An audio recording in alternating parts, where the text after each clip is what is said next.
Hello and welcome back to Behind the Uni, brought to you by the University of Gloucestershire. Let's dive in. Welcome back to the Behind the Uni podcast. My name is Hesham. And I'm Jordan. We are here to talk about everything university outside of lectures. And today we're focused on clearing, a great admission process that you as a student can use to start your university journey. And there is no point in beating around the bush. And I think it's really, really good to just jump straight into it. Clearing is a really great way for you if you have decided to change your mind about going to uni, or if you've experienced like a plot twist on results day, or you generally want to find out more about how you can progress your career. We have two amazing guests with us today who kind of represents the two sides of the coin about clearing, a student and an expert. So this is Molly. Molly, please introduce yourself. Hi, I'm Molly. I'm Marketing and Student Recruitment Manager for the University of Gloucestershire. Amazing. And we have a student called Jasper. Jasper, please introduce what course you're on, what year you're in. Hi, so I'm Jasper and I'm studying illustration. And I've just finished my first year, so I'm going to second year this upcoming September. Amazing. And Jasper came to the University of Gloucestershire through clearing, and we'll talk about about their experience in a second. So yeah, we'll jump straight into it. Yeah. So Molly, could you explain to us what clearing actually is and how it works? Clearing is a period of time at the end of the UCAS recruitment cycle from July to October, where people who've got their results can think about which uni they're going to go to. So I think most people think about clearing in terms of that results day, when you get your results and maybe you haven't got what you want, but there's loads of other chances when you might start to use clearing or think about clearing. So for example, if you've had a gap year and you've already got your results and it comes to July, you can start shopping around. I think it's thought of as like a scary thing because of that connection with results day, but actually I think it's a bit of a safety net for students. So if you change your mind about what you want to study, or you thought you wanted to go to a big city far away but you've changed your mind and you actually just want to stay at home. Mm-hmm. So clearing basically just gives you a load of options at the end of that recruitment cycle for things that might have changed basically. And I think that's so well said. Jasper, can you share your experience basically of finding out that you need to go through clearing? Yeah, so I had been out of education for 2 years and I wasn't really getting anywhere with progressing the career I wanted, and I wasn't really sure what to do, but it was already around August time, so most uni applications people had already sent in, and I didn't know if I'd be able to get in for that current year. You probably thought like you missed the opportunity. Yeah. I was worried that I'd have to go another whole year before even pursuing the career I wanted. So I had a Google on clearing, found out that it was an option for me, and then went forward with it. Amazing. And I guess that really kind of takes us on to the next question about who is eligible for clearing. Yeah, so that's anyone who has their results, who doesn't have any other offers. So it could be that you've got some offers on the table and you've decided that you really don't want to go with any of those. You can decline all of those offers and start again with clearing. But yeah, I think some advice would be to be sure about that before you go ahead with it. So say if it is results day and things haven't panned out as you expected, don't decline that offer straight away and think, oh, there's no way I'm getting in because I didn't get my grades. You could easily ring your firm choice and talk to them first. Yeah, there's no harm in asking. And many universities, you've chosen them as firm, they will have an affiliation with you, they'll want you to start with them. So even if you think you haven't got in and you really want to go to that place, they might be able to offer you a different course.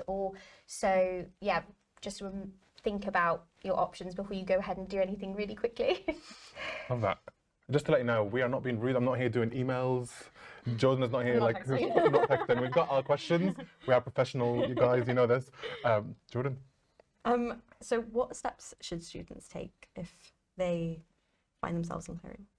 So leading up to clearing, if you think about being in that situation so that you can kind of get yourself prepped. So the first thing to do, if it's a chance where you haven't got the grades that you were planning to get, if you're in that situation, then you're going to want to think about calling the institution who you've put as firm, and really, looking into all your different options, then think about whether you actually want to go to your insurance choice, or whether now that it's come and it's a reality that you actually want to go to your insurance choice, you know, whatever you've decided.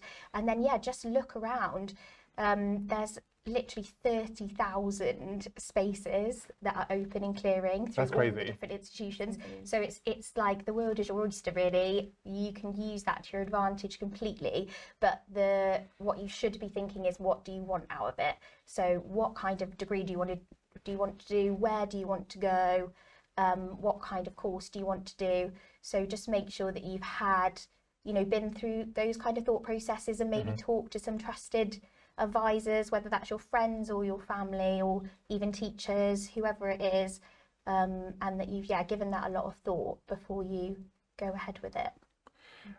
And I guess, obviously, you said that you had a simple kind of just little like browse on Google, and you were like, oh, clearing, this sounds interesting. Obviously, now that you're hearing that there's like 30,000 places, I want to take you kind of back to like August last year, when you did a Google thinking about what's next. Like, how did you initially feel when you found out about clearing and its process?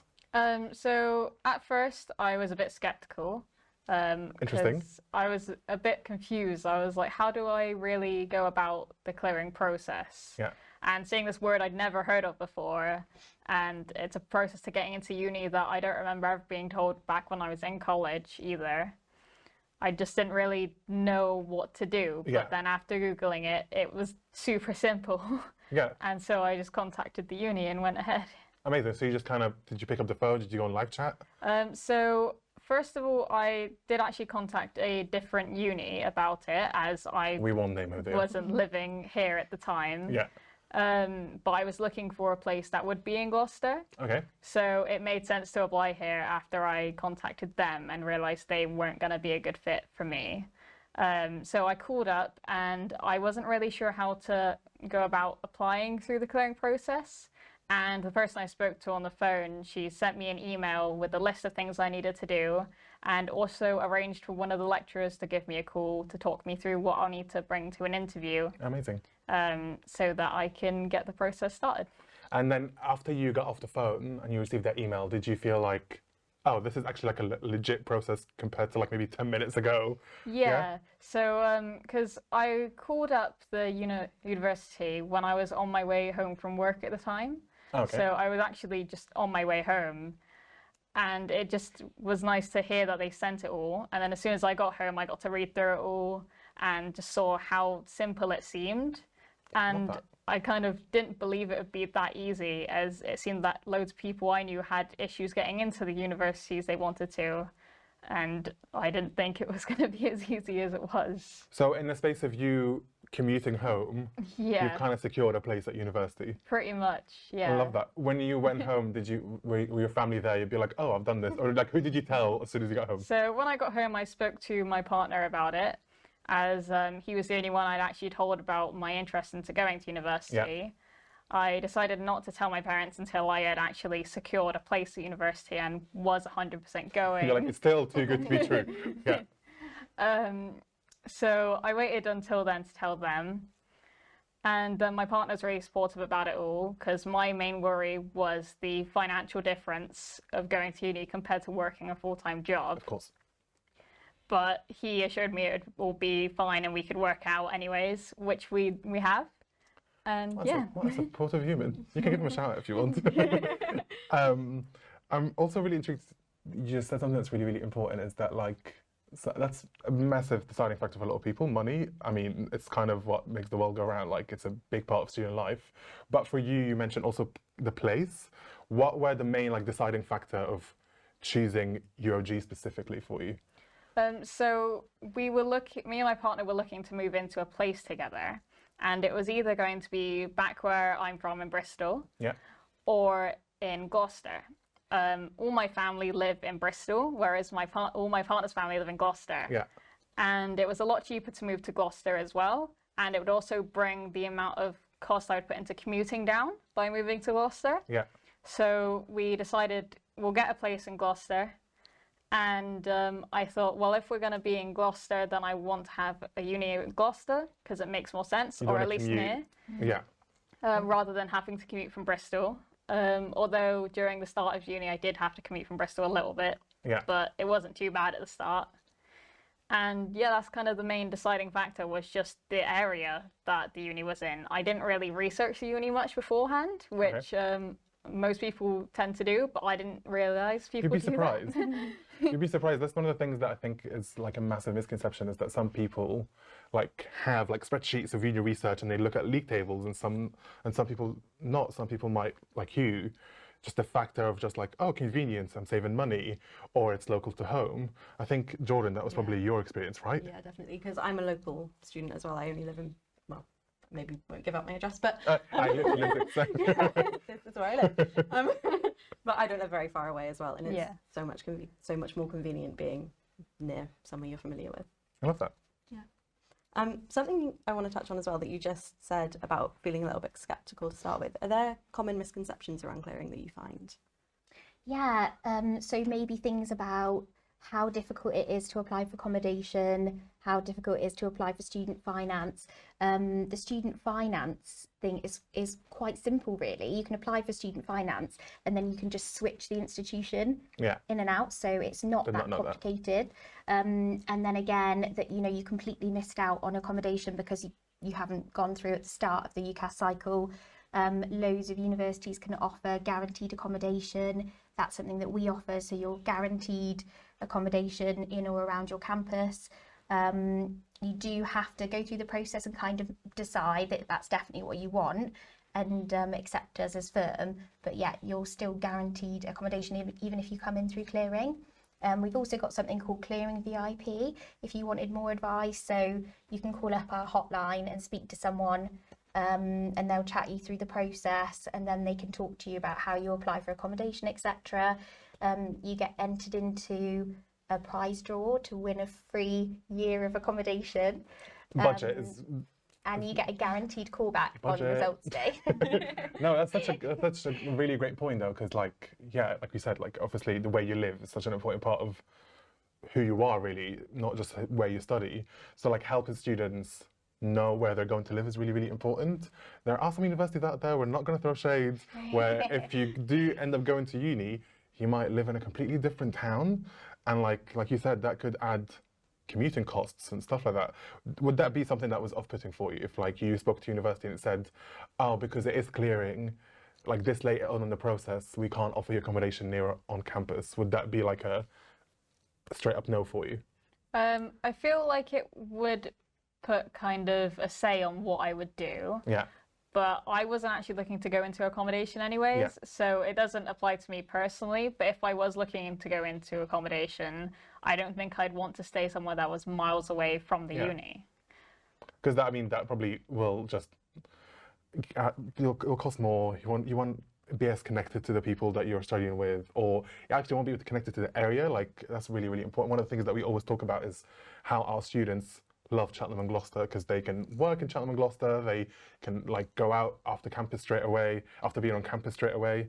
Tell us more about Clearing VIP, please, because obviously the 1 year guarantee of like the guarantee of going to accommodation and then the potential of winning free rent for a year.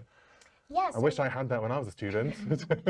Yeah, so you have to enter your details on a form, really simple form on the website. And yeah, so as soon as you've done that, you get entered into the prize draw for the year's free accommodation in halls. And you also get some few little rewards. You'll get a really nice postcard in the post, which is really cute.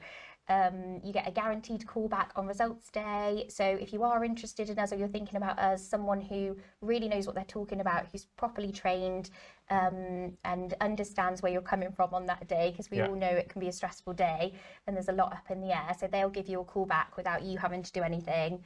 So that's quite a nice thing. So if you are interested, Clearing VIP is a really good way to go. Yeah, if you're watching the podcast on YouTube, that link will be in the description. I feel like such a YouTuber whenever I say that. Or if you're listening to any audio platforms like Spotify or Apple Music, you can head to glos.ac.uk/clearing, and then you'll find your way around the website. It's very, very easy. You just mentioned something really, really important about like the callback on results day. Jasper, did you call on results day specifically, or because you had been out of education, so I'm guessing you didn't call on that specific day? No, so when I was at college and getting the results, I didn't really have much interest in what result I got, as I didn't plan to go to uni at the time. So it was kind of just a piece of paper I just put away in a drawer. Yeah. And then when I did decide to go to university, I was like, oh no, now I have to find all these pieces of paper that I've stashed away in a drawer. Yeah. And I did actually lose one, which then when I sent across the information, I was short the amount of UCAS points I needed. Yeah. But the uni was able to search up my results on a system to then clarify that I did actually have enough points to apply. That's so good. But yeah, it's like, because you said that you kind of, on your commute home, called that. Yeah. It's not the case on results day. Results day, like, I'm sure you can attest to this, is like intense. Yeah. The phone is going off, like there are people calling, there are like students everywhere who might be changing their mind, like going to uni, maybe, like I said earlier, I had a plot twist in the results. So clearing VIP is such a good way to like put your mind at ease. Like, it's just like one tick in the box of like, they'll call me, I can kind of relax. I really would love to know like how, now that you like applied to uni, you applied to, I'm guessing you did like student finance like pretty soon and whatnot, and then when you moved to Gloucester, how was like your first day on, or first week on campus like? So it was a little bit daunting at first. Yeah, obviously, I didn't know anyone. Whereas when I thought about going to uni before, I was thinking I'd probably go with people I know, but they had already started their courses 2 years prior. Yeah. So I was a bit nervous about making friends, but then a lot of the people there recognised a lot of the stuff like I had on me, like characters from different shows and things. So it was easy to make friends when I joined. And think about your tattoos. It was mainly like necklaces and earrings Love and that. stuff. But the My Little Pony tattoo did get a lot of interest. It's a good conversation starter. Yeah. So it was a little bit scary just because of the fact of not knowing anyone. And it felt like I was the only one who probably went in through clearing. It was only later on I found out that quite a few other people in my class also went through clearing at the time. And so it was nice to talk to them about their experience during it as well, as they had a different lecturer do their interview than me. So it was nice to talk to them about the differences we had during the process. And how was that interview? Were you, had you done any form of like academic interviews before? Only for college, which was a bit different, as they pretty much gave me the place as soon as I walked in. Yeah. Whereas uni, I thought, as this is a bigger kind of education institute, it would be a lot more difficult and a lot more scary in a way. Was it scary and difficult? It wasn't difficult. It was a little bit scary just because I had never been to a university before. Yeah. And illustration is on the top floor, so that was a lot of stairs to walk up straight away. Just winded by the time you got there. And the lecturer I had, he doesn't often show what he's feeling at the time, so it was really hard to read if I was doing well during the interview or not. But then as soon as I had showed my portfolio, I got given a tour around the entire campus, and he told me I got the place as I was leaving. Love that. So you probably went home with like a smile on your face. So yeah, I went home, I called my partner on the way, and I said to him, yeah, I got the place. And then told my dad, waited for about a week till I told my mum, I think.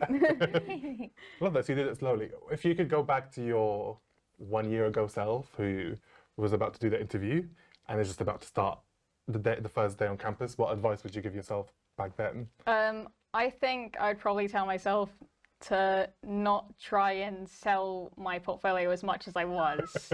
I was kind of... I know exactly what you mean as well, because I think I did the same thing when I was coming to uni. Trying to give pieces more meaning than they had. I just drew this because I was bored one day, but I'm going to tell the lecturer that I drew this because of this emotional state I was in at the time and what this means deeper, and try and give meaning to pieces. But then I would just babble on about stuff that didn't make any sense. And like simplify the portfolio. Yeah, I think he caught on to that as well after a while. And so what would be like the one-liner that you'd give to yourself back as a piece of advice? Don't overcomplicate it, because I was overthinking a lot during that time, especially seeing as I couldn't read the lecturer and what he was thinking. Yeah. I was a bit worried that maybe I had messed up and I wasn't going to get the spot. and I wasn't really sure what to do at that point. I think that's really, really important for like a lot of people to hear, because yeah, going to uni in itself is very, very stressful. Some courses require interviews and some courses don't. It's just kind of the way how it works. But yeah, as like someone who might be coming out of sixth form straight away, or someone like you who took a couple of years out, it's quite like full of anxiety. I would love to hear kind of your advice on what students should know before they go into a university interview. Yeah, so kind of along the same lines as Jasper was saying, but just be yourself. And I know it's really hard because it can be really scary, but the people who are interviewing you are just people, and they just want to get the best out of you as well. So just try not to be nervous, try and be confident. And yeah, you don't have to impress everyone, you just try and be yourself. Did you have to do an interview for your course? Yeah, I did. How was that? I think it actually put me at ease a little bit more to actually come on to campus and see where I was going to be. Yeah. And it convinced me to come. So. Love that. And yeah, I think you just said something really, really important, is that the lecturers are just people. They also want the best out of the students, like, or they want the best for the students. I think there's just like misconceptions that interviews are there to like catch someone out or see if you really like are passionate. Of course, they want to see your passion, but they also want you to succeed. Like, we're not here to rain on your parade, basically. We want you to have a good time. Yeah. How important is it for students to have backup options? Yeah, I think, like I said earlier, if you can try and think about the worst case scenario before it actually happens, then it just means that you're as prepared as you can be and you're not going to be completely thrown off. Obviously, you don't want to fixate on the worst case scenario, 'cause I'm sure it'll be brilliant. That's not good for you. But yeah, I was reading something this morning that said 94% of people who go through clearing find that it was the exact right option for them, and they're really happy about it. So even though it might not feel like the best case scenario, again, it's just going to give you a whole nother opportunity to think about rather than something, bad that's happened. Yeah. I think always like success always comes back to like being prepared. So I think like having backup options is great. Do you feel like you're part of that 94%, like looking back now after like finishing your first year? Are you glad that you went through clearing and started a degree? Yeah, I am glad I did that. I also feel that it might actually be a simpler way than going through the initial application process that a lot of students usually do. As I remember hearing all the stress from my friends applying for uni that they were going through when sending out all their applications and then only getting into one of them, and it was their least favourite choice. I think that the clearing process was actually much simpler, as you can only focus on one at a time, really. And it's just a simpler way, so you don't have to think about too many things at once, and a bit less stressful. Yeah, and sorry, continue. No, that's it. Sorry. I definitely do agree, and Molly, I'd love to hear your thoughts about this, because obviously we as an institution and like colleges and sixth forms, always like if you finish year 12, by the time you start year 13, like the sixth form teachers are talking about personal statements, UCAS application, deadline, you have to get it in before then, we have to verify your results, and they make it sound this like really urgent, like one-stop process, and that's it, you don't get anything, your future's over if you don't get in your UCAS application. But as we know, there are ways that you can do it. What is your piece of advice as like a professional, sorry, I don't know if I'm doing that, you are a professional, as like a professional working on the opposite side of the student application? Well, I think to do the whole process can be really valuable, because it's making you think. At that point, you've got 5 options. Yeah. You can do your research. You can think about what open days you go to, so you can get a feel for the place. It isn't so, time precious. You've got that time to think about it. I think clearing should be thought of as something, at the end, where if your thinking is completely different and you have changed your mind, it's there for you as your safety net, like I said earlier. So I still think there's value in that whole UCAS cycle and, getting your application in. But it is a long time from when you first apply to when you go to uni, Yeah, you might probably change your mind like with the uni. over a year. And it's fine to change your mind. It's a massive decision. If you do change your mind, you've got clearing as an option. And I think that's a really big thing, because like, what is the biggest stigma around clearing in your opinion? Well, yeah, I think, again, I was thinking about this earlier, I think it comes from a lot of maybe our supporters and our parents, clearing was something completely different. And that's massively changed over time. So it used to be where it was like a scramble, there weren't many places on offer, but like I say, there's thousands and thousands of places on offer now. So it really is a completely different vibe to what it used to be. And I think that anxiety maybe can come through from people's parents and people's supporters thinking it's still the way it used to be, but now it's completely different, and you can just totally use it as like, take a breath, think about what you want, you know, this next stage of your life to look like.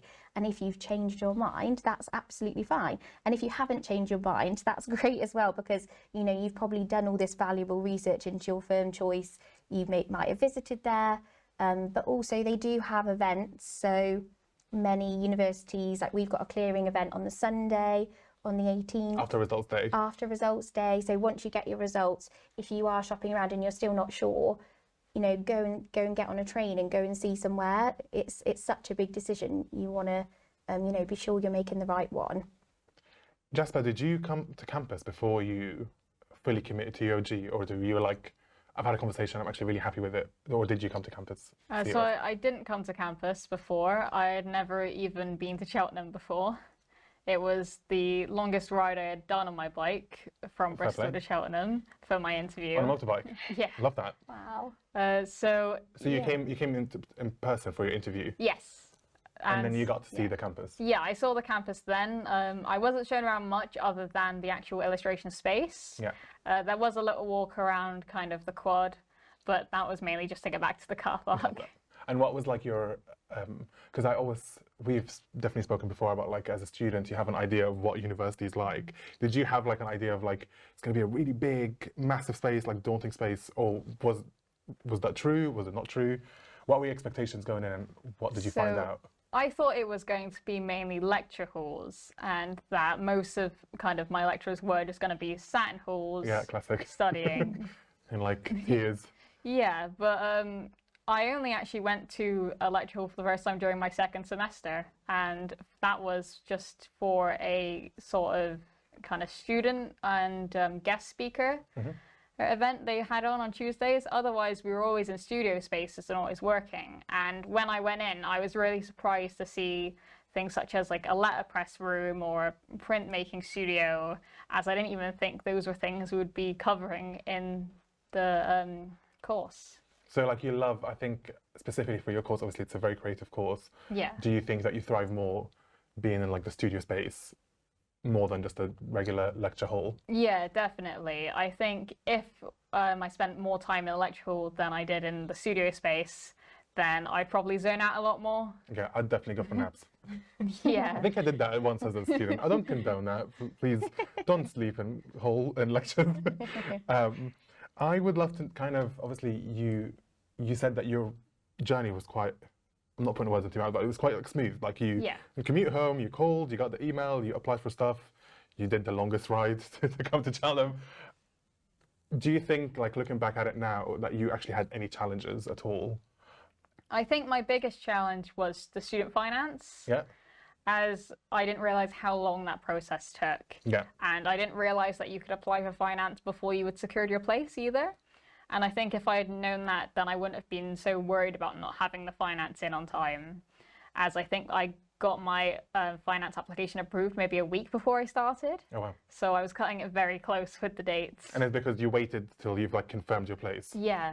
Yeah, so I think that's a really great piece of advice, is that like, yeah, student finance, you can apply for it, like, as you said earlier, even if you had already applied for it for another university, you can just switch it across. And I think there are so many guides online on our website as well of how you can use, is it Student Finance England? Yeah, the website, and how you can get through that.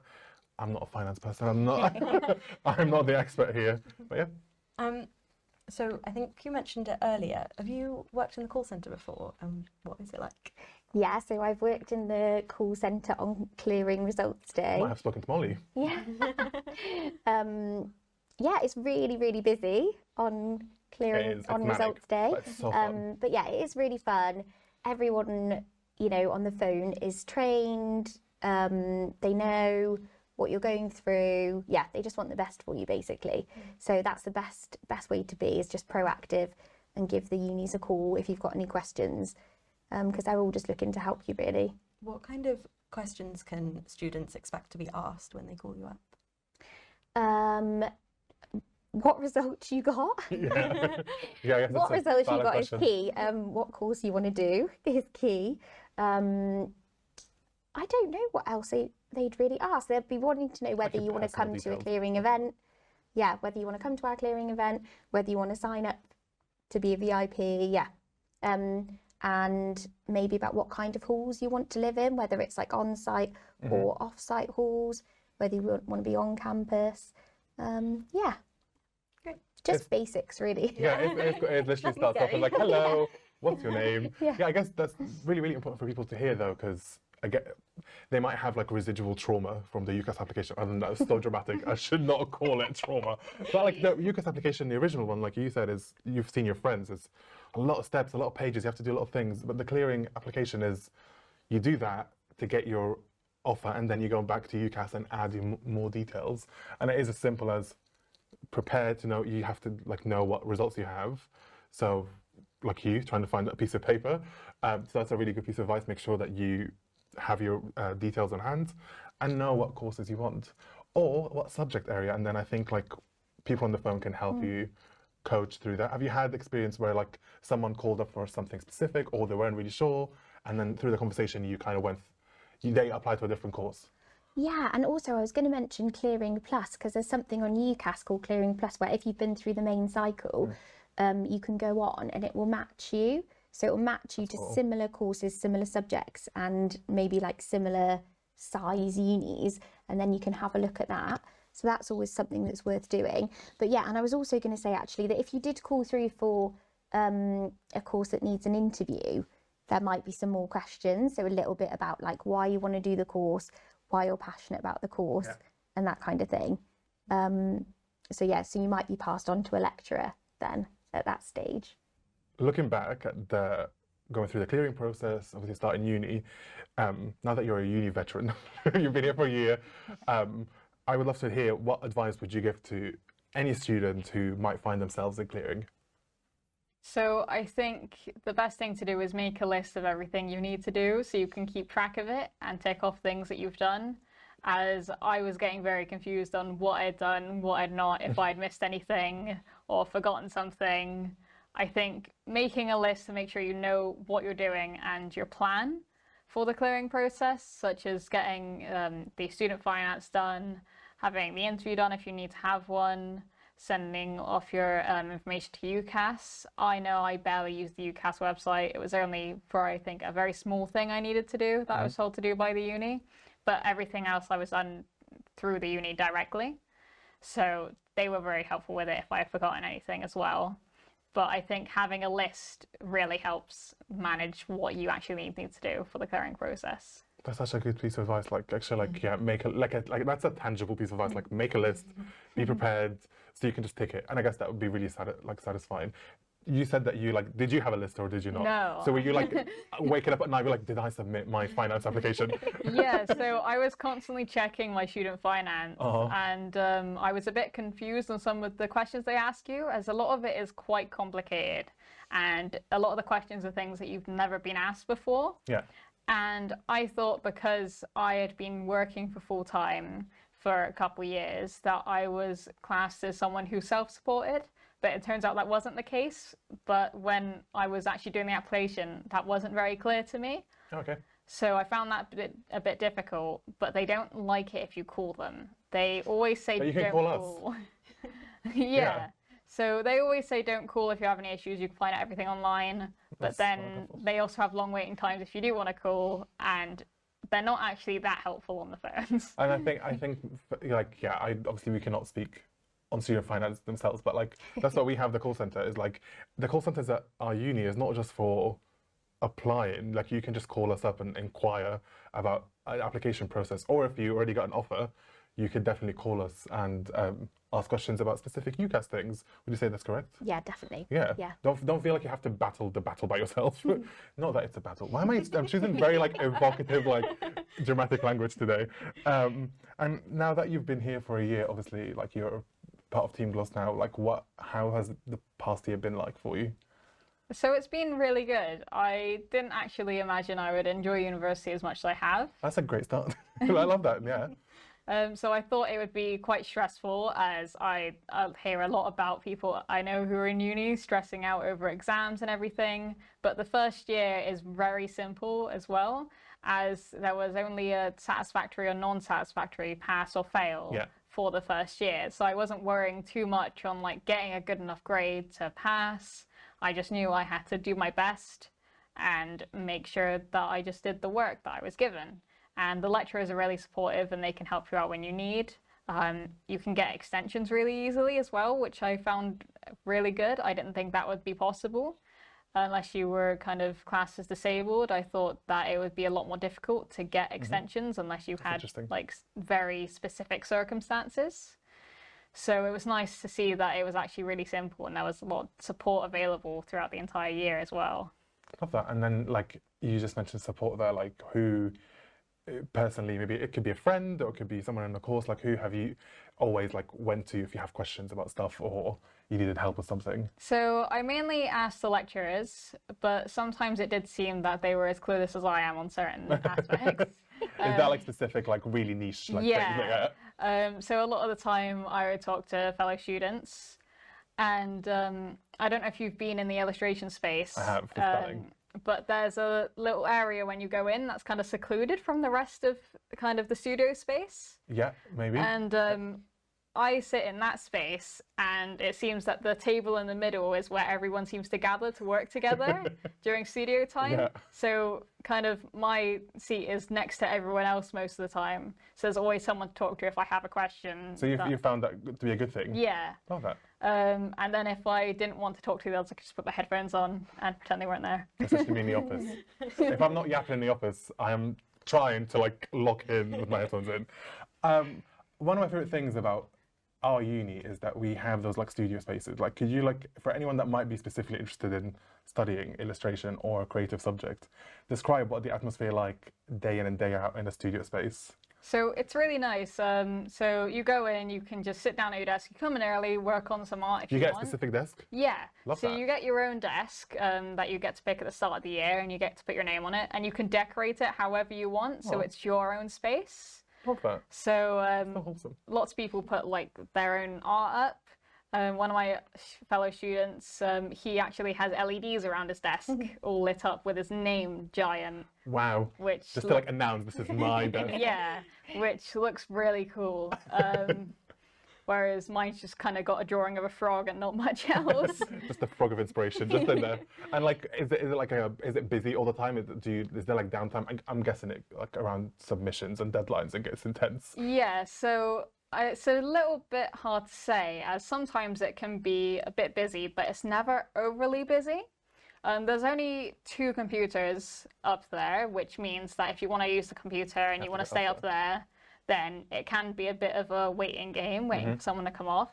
But you can always go down to kind of the computers that are in a different building if you need to, if you really need to use a computer that bad. But most of the time it is quite quiet, especially as kind of the way that the courses are set out with the second, third and first years all being separate. You don't really see too much of each other apart from when everyone's rushing for deadlines. Yeah, so classic. It's a nice space to just chill out. I know that some other students on my course, they actually stay after class just to do some art there, just because it's a nice space to do work. Yeah, I mean, I think that'd be really like a valuable thing. Again, like please correct me on this, like as an artist, if you might not have the specific space that you like a studio to work in until like you're maybe a freelancer or like working for a studio. Yeah. So how is that for you as like an illustration student to have that space in terms of your development? So it was really nice. I thought that it was nice that we had our own spaces rather than a shared space that we could decorate how we wanted, so we felt comfortable in it. Because my main thing about trying to do work is I can't do it if I'm not comfortable in the space I'm in. Sometimes in class, if there's a lot of people in, it's a cramped space, then I feel a bit more uncomfortable drawing, and I don't always do my best, in my opinion. Whereas when I have my own space and kind of have a nice environment that's mentally stimulating, then it's a lot easier to do work. And I feel like a lot of other students on the course don't really have a space at home that they can do that. whereas I always have. So it's not too much of a change. It just means I have an extra space. Extra space to do more, to look at the frog extra time. Yeah.